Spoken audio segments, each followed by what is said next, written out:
Om Ganatimirandasya Ganangana Salakya Chaksurun Miritam Yanatashmai Sri Gurave Namaha Sri Chaitanya Manobhistam Stapitam Yena Bhutare Swayam Rupakaramayam Tadati Swaparantikam Vandeham Sri Guru Siyata Parakamanam Sri Gurun Vaishnavamscha Sri Rupam Sagadatam Sahagana Raghunatam Vitam Stam Sidevam Sadvaitam Sapadutam Parijana Saitam Krishna Chaitanya Devam Sri Radha Krishna Padan Sahagana Lalita Shri Vishakanvitam Sham Nama Om Vishnu Paraya Krishna Prastaya Bhutare Srimati Bhaktivedanta Swami Tinama Namaste Saraswati Devi Gauravani Pachadine Nirvishesha Sanyavadi Praskita Deyasadharine Hey Krishna Karuna Sindhu Dinu Bandhu Jagatpate Gopesha Gopika Kanta Radha Kanta Namostute Jayatam Sarito Pango Mamamanir Matir Giti Matsarvasya Paramboja Radha Madana Mohanam Sriman Rasaram Bhivam Sipada Karsan Penashan Nirvaka Gopinata Sri Eshanam Divyad Vrindaranya Kalpadrumada Srimad Ratnagada Shima Shanishto Shishi Radha Shuddha Govinda Prasadavihi Sevamanu Shmarami Namo Brahmanya Devaya Go Brahmanya Taya Chajigati Taya Krishnaya Govindaya Namo Namaha Mangalam Bhagavan Vishnu Mangalam Guru Dadujam Mangalam Panditi Kaksho Mangalayatano Hari Om Narayanaya Vidmehi Vasudevaya Dhimahi Tano Vishnu Prachodhyate Om Mahadevi Cha Vidmehi Vishnu Patni Cha Dhimahi Tano Lakshmi Prachodhyate Mahalakshmi Namastubhyam Sare Sare Hari Pre Namastubhyam Dhyadare Tapta Kanchana Gaurangi Radha Vindavaneshwari Vishavanusute Devi Pranamani Hari Pre Guru Brahma Guru Vishnu Guru Deva Heshara Guru Shaksha Parabrahma Tajmai Sri Gurave Namaha Durga Me Pati Me Andashash Karapate Madhu Shakripa Yasarandanu Shantu Shantu Varambaram Mokam Kavit Bakari Ansabarish Marane Pangage Langanda De Kakari Gere Shri Krishna Chaitanya Prabhu Nityananda Shri Advaita Gadadhar Shiva Sarigo Bhaktavindam Hare Krishna Krishna Krishna Hare Hare Hare Rama Rama Rama Hare Hare. Welcome to Wisdom Wednesday. Brent, Manasaganga, Rob on Zoom. We're revisiting the 19th verse in the 8th chapter of the first canto of the Srimad Bhagavatam, which goes as follows. Maya Giovanni Kachanam. Maya means the illusory energy. Maya is that trickster who dupes us into thinking that this material world, this temporary material manifestation, is all in all, that we are byproducts of matter, that we are in fact these bodies, these genders, these nationalities. All of that is called Maya. The bodies exist, nationalities exist, genders exist, but they're temporary. They're part of the inferior energy of the Lord, whereas we ourselves are created from the superior or the internal energy of the Lord. And between those who identify with this material body and mind and the Lord is what's called a javanika, a curtain which obscures our view of ourselves as well as our Creator. Ajnana doksham avyayam. The Lord is beyond the range of our material perceptions. He's infallible, and he remains elusive to those who depend upon their limited material senses and their limited material mind.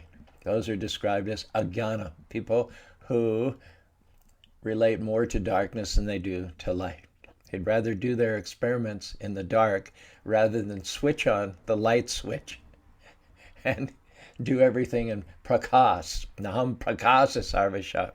Those who are attached to matter, to the darkness of this material world, it says naham prakasha. They are not working with all of the tools and advantages that are at their disposal. If you have a room and there's a light switch in that room, but you fail to turn on that light switch, but you choose instead to make your way around that room in the dark, then you are handicapping yourself unnecessarily. So those people who put all of their emphasis, who identify themselves with the physical body and the mental mind, they are working in the darkness and putting themselves at a huge disadvantages. And Krishna is asking us just to switch on the light. And then everything will become prakash. Everything will become clear. You can work at 3 a.m. or you can work at 3 p.m. What's the difference? At 3 a.m., you're just bouncing around in the dark. And there's all kinds of things that go bump in the night, isn't it? When I worked in Israel for a year on the kibbutz, there was one very handsome man, Effie. But he walked kind of like Frankenstein. He walked all jerkily, uncoordinatedly. And he had good, he was very slim, he was very handsome, he had good muscles and everything. So I said to someone, I said, why is this apparently really fit, athletic, middle-aged man walking in such a uncoordinated fashion? And they said he was out late one night walking and he got bit by a zephyr, which is an Israeli viper. And the venom of that zephyr compromised his immune system. So ever since then, he had lost his grace and his coordination. So if you decide to work at 3 a.m., you're going to be vulnerable to snakes, robbers, thieves, ghosts, all kinds of things. You're going to be limited severely in terms of what you can see, in terms of where you can go safely. And then obviously at the end of the day, you're going to get a lot less done. If anything, you may even end up on the negative side.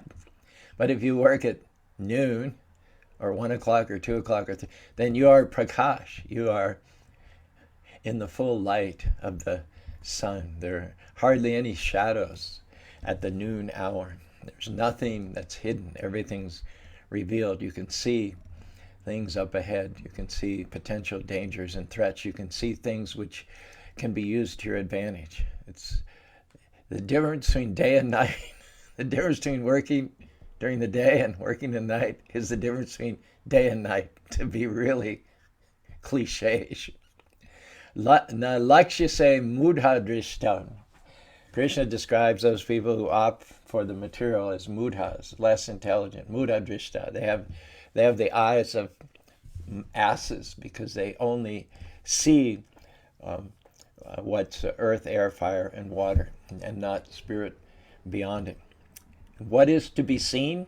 Had one the transcendental vision, premanjana churita bhakti vadochana, santa sadaiva hridayashu, yam shayam sundar machinta gunasharupam govindamari purusham tabaham. Krishna is there. He lies beyond the curtain of matter. Who can see him?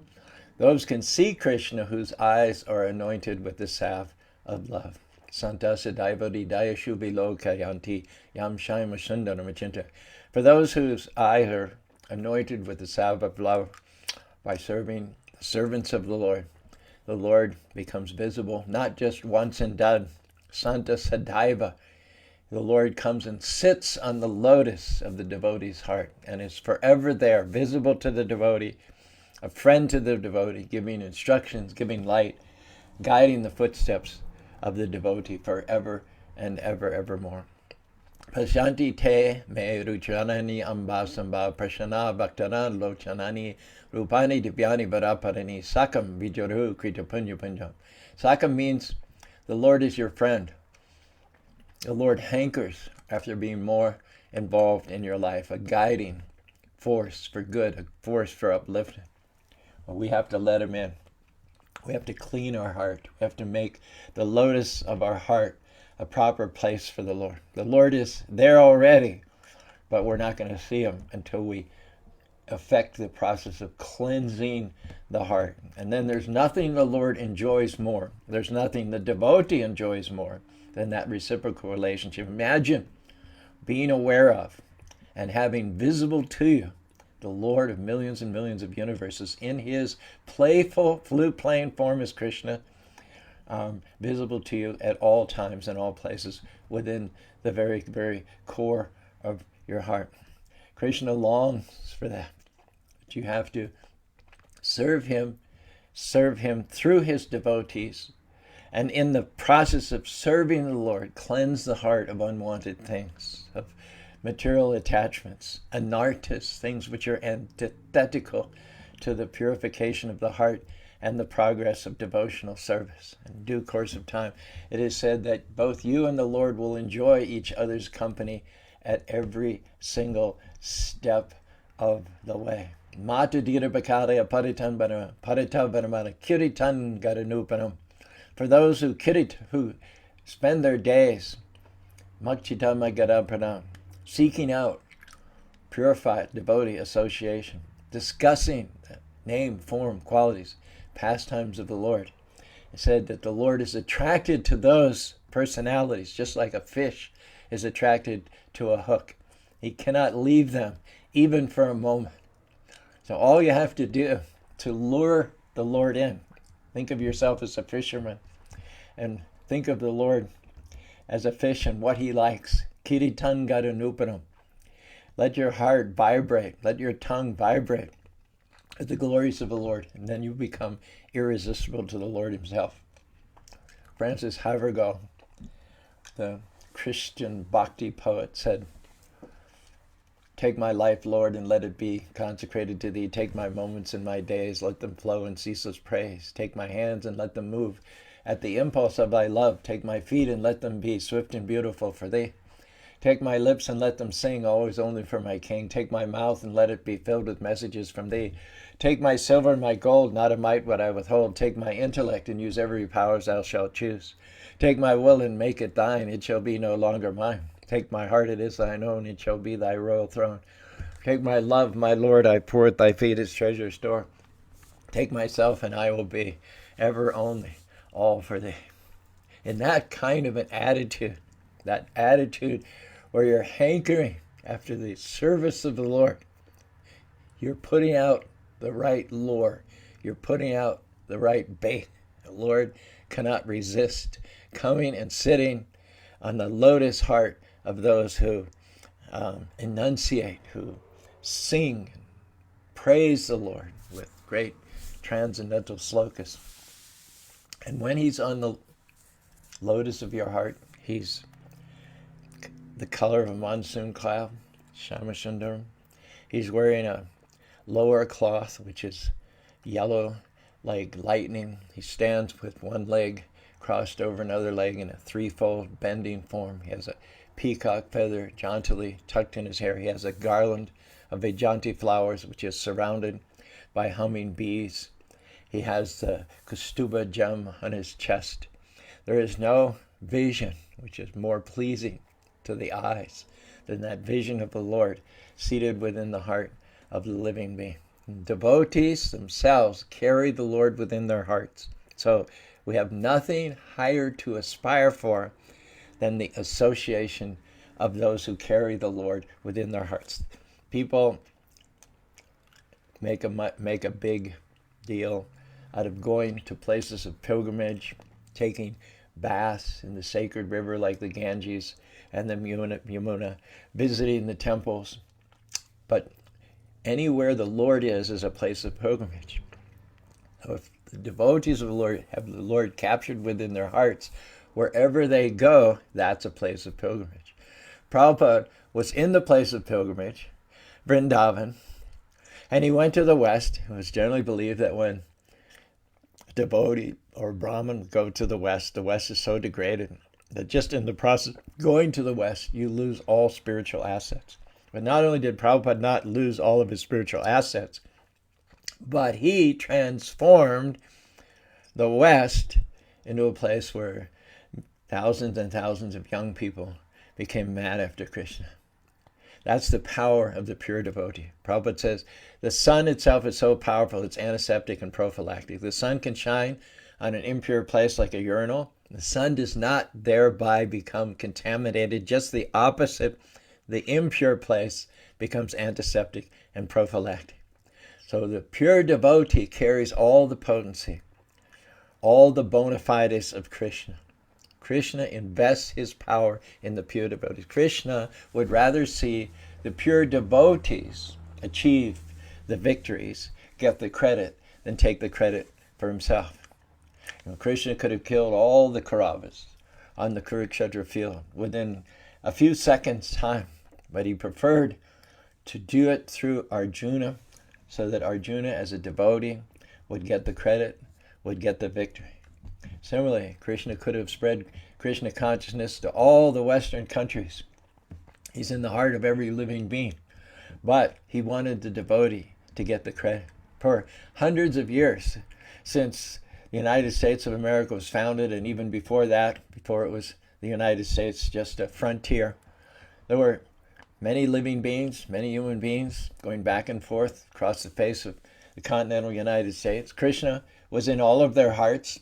Krishna accompanied each and every one of them for hundreds and hundreds of years. We have the various landmarks in our history, the Louisiana Purchase, the Alaska Purchase. There's the French and Indian War, and there's the Revolutionary War, there's the Civil War, there's the War of 1812. There were so many different landmarks and mileposts in the history of America, and yet never once did anyone become Krishna conscious. Krishna was there the whole time. He was in the hearts of all the living beings, and yet there was not a scintilla of Krishna consciousness. So what was it that kicked off Krishna consciousness? It was the pure devotee, Krishna's representative, arriving in America. Krishna had waited all that time. Krishna had not been absent. He had been fully present within the heart, within the atoms, in frontier America, in infantile United States of America, but nothing happened as far as transcendental knowledge is concerned. It took the arrival of, from a physical point of view, 70-year-old man, no money, no connections. Seemed like, in terms of all the facts and figures having to do with American history up until 1965, there would hardly seem to be a more insignificant or less meaningful historical fact than the disembarking from an old freighter from Calcutta of a weak, debilitated old man with no money and no friends. You can't make this stuff up. You couldn't find, from a historical, materialistic perspective, a less noteworthy, on the surface of it, occurrence. Nobody would think that this would be a significant milestone in the history of the West. And yet, just see, because he carried Krishna within his heart. It wasn't him. It wasn't an old man. It wasn't someone with no money. It wasn't someone with no connections. It was an ambassador of the Lord of millions and millions of universes. And he carried, as diminutive as he was in stature, and as impecunious as he was in terms of material assets, and as alone and as friendless and without resources as he was, nevertheless, he had the full power of the Supreme Personality of Godhead in his heart. And why would Krishna pick someone like that? Why wouldn't Krishna pick someone younger, someone more connected, someone with greater odds, that the bookmakers would have given greater odds for success? Because Krishna likes the underdog. Krishna loves to pick the one who's least expected to succeed. Why? Because that shows his power in a greater way. You know, from some points of view, Arjuna was the greatest warrior of his time. Better than Karna, better than so many others, Ashwatthama. But from other points of view, Karna was a real threat to Arjuna. Karna was the son of the sun god.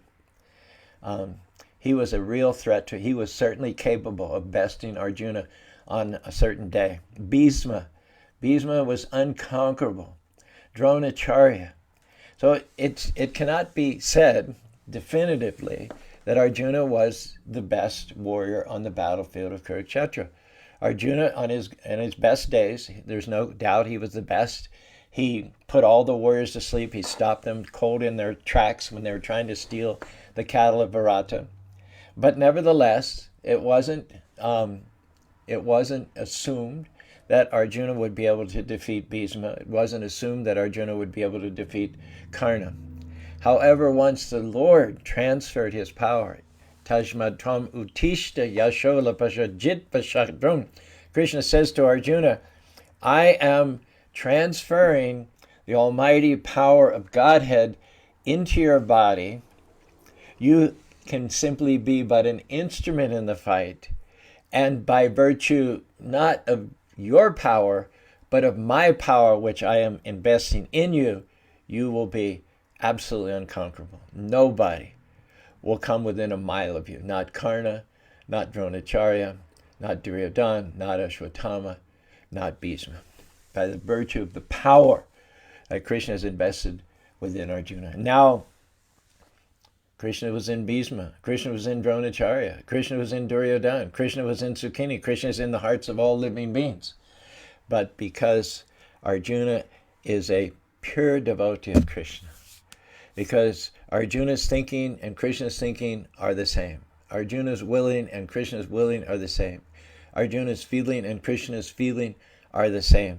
Therefore, the pure devotee is in that sense one with and non-different from the Lord. Where the pure devotee goes, the Lord goes with all of his power, all of his potencies. Satam Prashangam Virya Sambido Bhavanti Ridkana Rashayana Pataham. Satam means truthful devotees. Truthful means you never talk about untruth. Compared to the eternal, effulgent spiritual world, of which the Lord is the transcendental autocrat, this material world is untruth. It's temporary. It's here today, gone tomorrow. So those who are satam, truth speakers, they don't waste time talking about the politics and the climate and the social conditions which exist at this present point in time in the material world, because it has no ultimate significance. It's changeable, it's coming, it's going, it's seasonable. Satam Prashangam means they talk about the ever-existing, everlasting, imperishable qualities, pastimes, and activities of the Supreme Personality of Godhead. And as distinguished from mundane topics, which are dull and unidimensional, and depressing, the topics about the eternal virility, virya, of the Supreme Personality of Godhead are very, very pleasing and satisfying. Bhavanti Yurit Karno Rashayana. Rashaya means something which is very good. We've had some mangoes here recently. By Bobby very kindly cut me up a dish of mangoes the other day and just left it outside of my door. I came out delighted to see that sitting there at mid-morning, and just such a rasa, such a relish. In fact, when you buy the cans of mango in the Indian store, they call it ras. Ras means relishable, palatable, extremely tasteful, juicy, full of juice, full of nectar. So the top, just like a mango, a ripe mango, everybody knows what I'm talking about, is palatable, relishable, full of nectarine juice. Similarly, the topics about the Supreme Personality of Godhead are juicy, are relishable, are palatable to the ears. Whereas we eat the mango through the mouth and it goes to the stomach, we eat the topics about Krishna through the ears, karna, and it goes to the heart. The ears are like the mouth for the heart, you see. And then when the heart is saturated, and when the cascading nectar comes down from the ears and makes that pleasing rainfall dropping sound in the heart, it is said one gradually becomes advanced on the path of liberation. Tadjoshan Ashu Apavarga, and all the things which are fearful to those people who live in the night, in the darkness of material affinity, are absent in the life of a pure devotee. Pavaga means fearfulness, extreme effort, endeavor, anxiety, competitiveness, envy. Pavarga. Each syllable conveys one or another of those negative qualities, but when you put an A in front of something in Sanskrit, it negates it. So for those who are in the association of other devotees, relishing the eternal and satisfying, pleasing topics of the Lord by drinking them through the ears and tasting it in the heart, it is said any fear, any anxiety, any envy, any competitiveness, any over-endeavor is negated. by that nectarine stream of transcendental subject matter. And the result is Shraddha Raktir Bhaktir. One becomes freed from all the chains, from all the goodness, passion, ignorance, the gunas, the modes of material nature. One, in effect, becomes free from birth, death, disease, and old age. And his attraction, Shraddha Raktir Bhaktir Anukrishna, his faith, his attraction, and ultimately the full blossoming of his bhakti, premanjana churita bhakti vilochanena, is the inevitable result. And it starts by seeking out the association of pure devotees. America's history was not punctuated by any Krishna consciousness whatsoever for hundreds and hundreds of years. European history was not punctuated by any Krishna consciousness for hundreds and hundreds of years until a pure devotee came out of India carrying the Supreme Personality of Godhead, especially and specifically in his heart as an active principle. And then that touchstone transformed all of those countries which are formerly swimming in ignorance.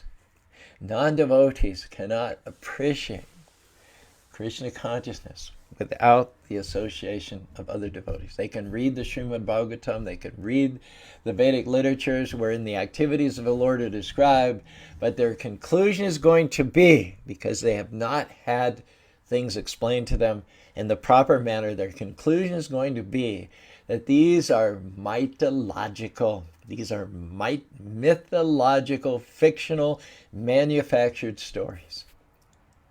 Without the intervention, without the intermediary. Tadvini pranipratena pariprashna upatekshanti jnanistapadarsha. You want to understand Krishna? Krishna gives the prescription. This is how you understand me. Tadvini. Vidi means to understand. Pranipratena pariprashnena. Inquire and serve who? My pure devotees. Krishna doesn't even say, serve me, inquire for me. He gives the credit, he gives the empowerment, he gives the tools to liberate all living beings to his pure devotees. He wants them to get the credit. He wants them to get the glory. Lord Chaitanya Mahaprabhu spread Krishna consciousness all over India. He left it to Prabhupada to spread it in all the other parts of the world. He could have spread it himself. He was God. There's nothing that's impossible for him. But he left it 500 years until such time as Prabhupada could get on the Jaladuta and go to the Western countries on the order of his spiritual master. What are we seeing here? What are we seeing here? We're seeing the truth of this statement in the Shvetashvatara Upanishad. It's a key statement to unlocking all the secrets of the Vedas and awakening your eternal relationship with the Supreme Personality of Godhead. Yasha deve para bhaktir, yata deve tata, tashaite katitiyarta, prakasante mahatmanam.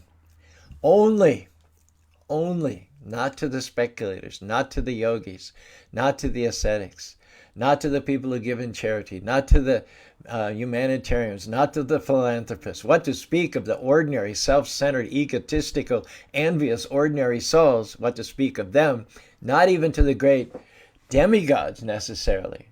And saints and sages are the intimate, full-blown truths of the Vedas revealed as much as they are to those great souls who have implicit faith in the Lord through his pure devotees.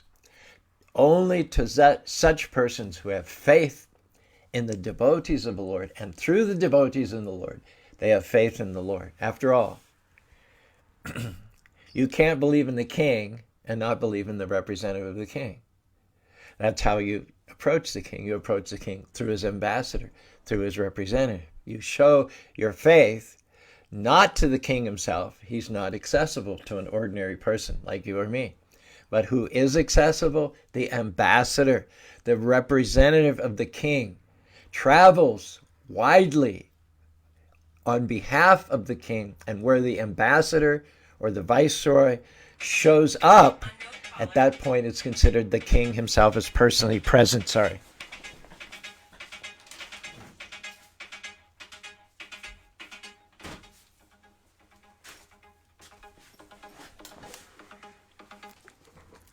People call up at all hours of the day for ordering color orders. I'm the color meister here. Every day we send out between 2 and 20 boxes of colors to different nonprofits and schools throughout the country. So, sorry I forgot to. I'll have to call that person back from Texas a little bit later. Where were we, by the way? So one has to understand the Lord. One has to channel one's worship of the Lord through one's representative. The Lord himself may not be available in his original personal form, but he makes himself available through his devotees.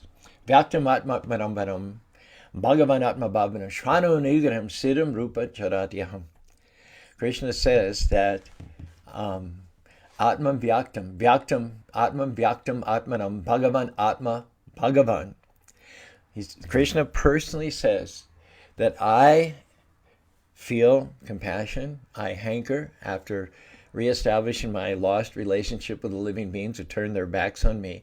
And to that purpose of rehabilitating the spirit souls and redeeming them from this world of birth, death, disease, and old age, gathering back into my transcendental association and reawakening an intimate, loving relationship with them. To that end, Shvarna Anugraham. Shvarna means, it's a very first-person singular term. Shvarna Anugraham. Krishna says, I walk the surface of the earth as my pure devotees.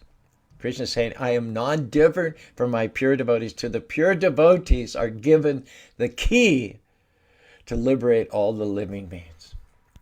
When you think about it, Paramatma is in every species. Paramatma is in every heart of every living being. And he's always there. There's never a time when the super soul, the expansion of the Lord, is not with us. Even when we're taking birth ourselves in the lower species, as a snake, or as a fish, or as a llama, or as a bird, Krishna never abandons the living being. He's always with them in every species. And yet, when does Krishna consciousness arise? When does liberation come about? It only comes when the pure devotee intersects our path, isn't it? Here's an example. You may have a piece of wood. Fire is always in that piece of wood. That piece of wood may be hundreds or thousands of years old, and it's always contained fire within it, and yet never has the fire manifested. The fire has been locked inside of that piece of wood. One day comes along a match. That match is ignited, and all it does is touch the piece of wood, and then that fire, which has been captured within the wood for hundreds and hundreds of years, only when the match comes from the outside does the wood from the inside burst, explode forth. Think about it. Sita was kidnapped in the presence of Ram, taken to Sri Lanka, where she was hidden in Ravan's city for 1 year. So 1 year is 365. So for 365 days, Ram was looking for Sita. Ostensibly, he didn't know where she was. At least he was playing that role. Sita was hankering, Ram come, Ram come, Ram come. Why hasn't Ram come? Sita wanted it, Ram wanted it. But when did it actually happen? When did Sita actually get rescued? Ram was even in the heart of Ravana. He was in the heart of Indrajit. He was in the heart of Kumbhakan. He was in the heart of all the Rakshasas. He was in the heart of the monkeys. Ram was there on the mainland. And yet 1 year went by. Sita was not rescued. She continued to be incarcerated by Lanka. So what action was it, or what person was it who precipitated the rescue, who made it happen? Hanuman. Hanumanji, son of the wind, lord of the monkeys, Rama's best friend. You eliminate illusion and destroy all sin.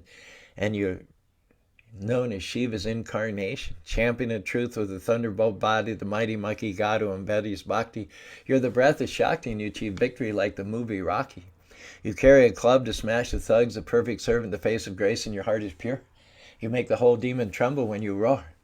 In the service of the Lord, you're the demon destroyer, also known as the mighty monkey warrior. Your compassion in action, devotion in motion, with the strength to leap the length of the ocean. Hanumanji, you have the power to make yourself small as a cat, tall as a tower. You devour lust, ignorance, envy, and greed. You succeed and never cower in the hour of need. You leapt to Lanka to reassure Sita. Don't worry about a thing, because Rama's going to free you. Burn down Lanka when your tail is on fire, and to serve Lord Rama is your only desire. When Ram's little brother was about to die, without a second thought, you began to fly, searching for a cure high in the Himalayas. And when you weren't sure which herb to take him, homie, you brought the whole mountain back with one hand. That's why Hanuman, you're Rama's best friend. You embody bhakti, the yoga of love, and that's why Ram gave you a great big old hug. You're the mighty monkey warrior of the epic Rapayan, repeating Ram's names, the holy Ram Nam, singing kirtan with the cymbals in your hand, going on and on like a one-man band, singing Jai Ram, Si Ram, Jai Jai Ram, rocking on and on until the break of dawn, singing Jai Ram, Si Ram, Jai Jai Ram, rocking on and on until the break of dawn. It is through the pure devotee that one finally connects with the Supreme Personality. It is through the pure devotee, Mat Sevam Dara Maharvi Muktam, that the door to liberation is thrown open. Make no mistake about it. Krishna invests all of his mercy, all of his liberating powers in his pure devotees. This is a statement by Prahlad Maharaj in the 7th canto of the Srimad Bhagavatam. Evam janam nipatitam prabhavanti kume kamabhikamam anuya prapatam prashangat kritvamasham surashana bhagam kritam soham katam nabhishasaya bhatevyam. Prahlad Maharaj says, I was lost. I was in the blind well of family attachment, pervaded with material desires. Of course, he's just speaking this way. He says, I was in a well virtually and metaphorically and figuratively and literally full of snakes, following the general populace. I was indistinguishable from others, Prahlad Maharaj in his humility says. Super soul was within me. Super soul was within my father. Super soul was within my mother. Super soul was all around me. And yet still, I was burning in ignorance and with the association of material desire. But what changed all that? Kridvamashan Surashana, your pure devotee, Narada Muni, accepted me as his disciple. Krihatmasham Surashana Bhagahan Grita. It was through Narada Muni that I made my connection with you, my Lord. So he says, Soham katam nubrishyaseva sevyam. How could I possibly give up my association with my Guru, with Narada Muni? Service to my Guru is everything. I don't want to hear about service to God. I especially don't want to hear about taking service. Nrsingadev kept pushing Prahlad, ask some boon, ask some boon, ask some boon, ask some boon. Finally, Prahlad said, if I ask a boon, do you promise that you'll honor that? Do you promise? I want your promise that whatever I ask, you'll grant that. And Nrsingadev said, okay, ask.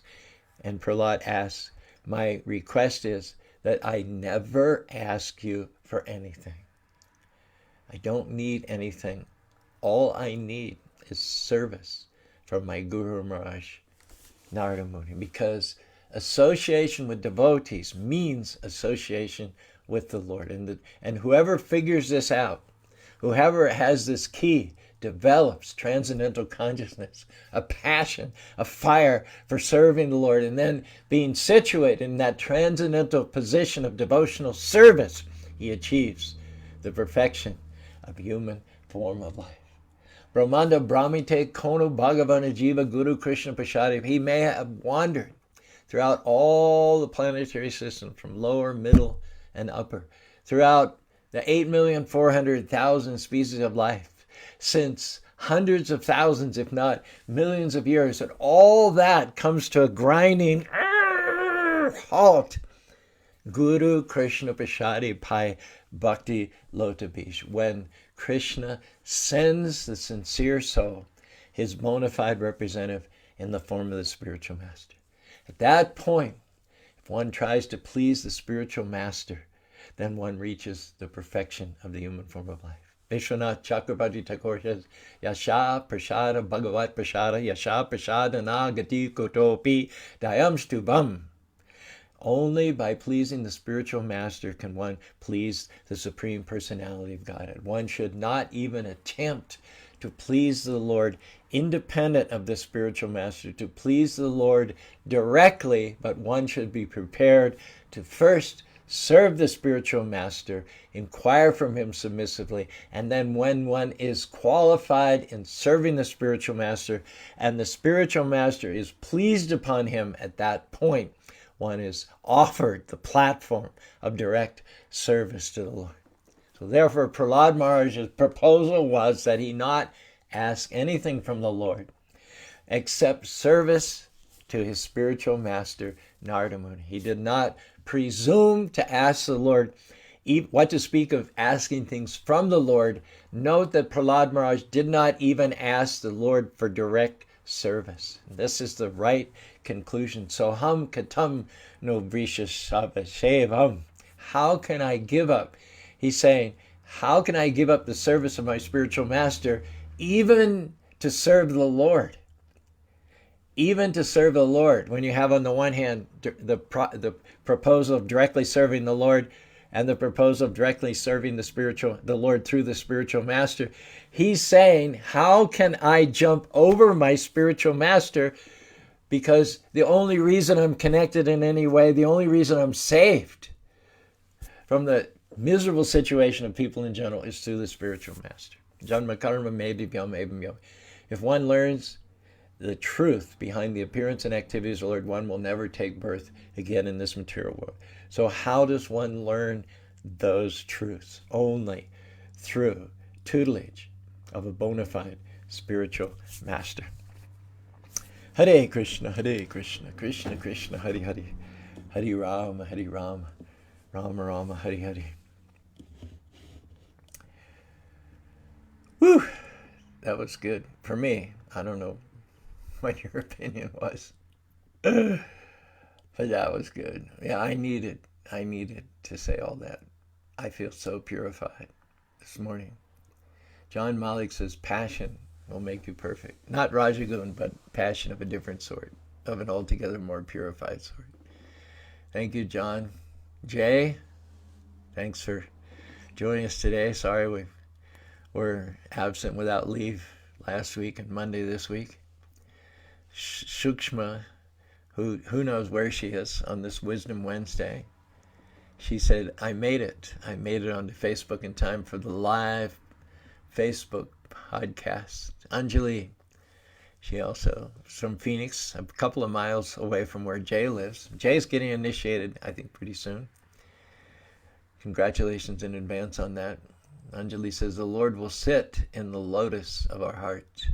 Mata dirbarkalaya padatam badamana kiritan garanusaram kanchi guna shakarim ridyam badyan darshaniyatamam shantam manonayan. Make no mistake about it, the Lord will appear before you face to face when your devotional service matures.